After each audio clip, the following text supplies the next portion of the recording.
Hey, I'm Eric, and I'm listening to 100 albums in 100 days. For all the details on what I'm doing and why, check out the video pinned in my profile. Today I listened to the 1995 album Pet Your Friends from the band Dishwalla. Now, they had two singles off of this album. They had Counting Blue Cars, which I remember. I remember seeing the video for that on MTV and hearing it on the radio.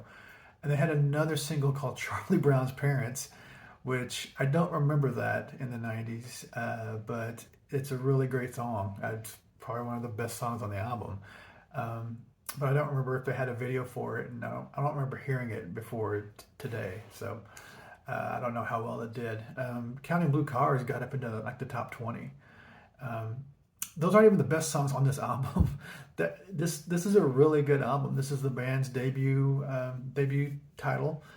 There's just a bunch of other great songs on this one. It opens up with a song called "Pretty Babies" that just has a really great groove. Some of their grooves are just kind of, I don't want to say dark, but they're kind of a little darker, a little bit like, I can't even describe it, mysterious kind of, just very.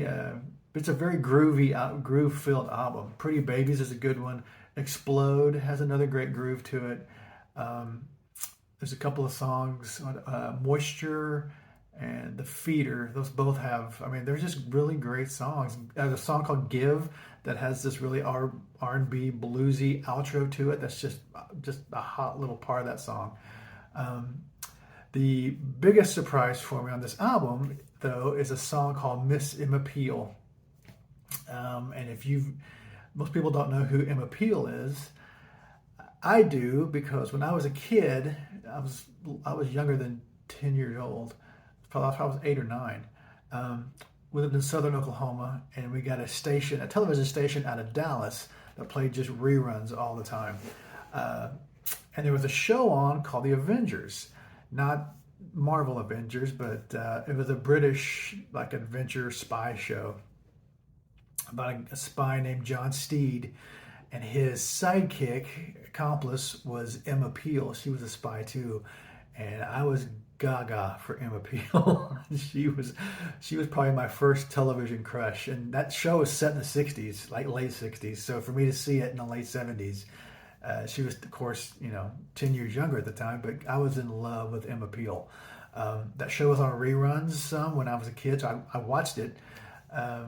So when I heard him singing her name, I had to stop and then go look up the lyrics, and I listened to the song 3 or 4 times after that, just because I was familiar with the name. That movie, or that television show, was made into a movie in the late 90s, and I don't remember who played John Steed in the movie, but in the movie, Miss Emma Peel was Uma Thurman, and that was equally as nice. But that's a great song. I mean, I don't know why these guys were not bigger than they were. They had another album in '98 that I haven't listened to yet. I'm probably going to check it out. And then they didn't do anything else until the mid 2000s. I mean, this is all they did. And this music is peak '90s music in '95. I don't know why they were not bigger than what they were. They should have been. But definitely worth a listen. I like this album, and I'll probably listen to it again. I can't even think of a song that I would skip over. They were all good songs. So if you've heard it, let me know what you think. If you check it out, which I recommend, let me know what you think and which song is your favorite.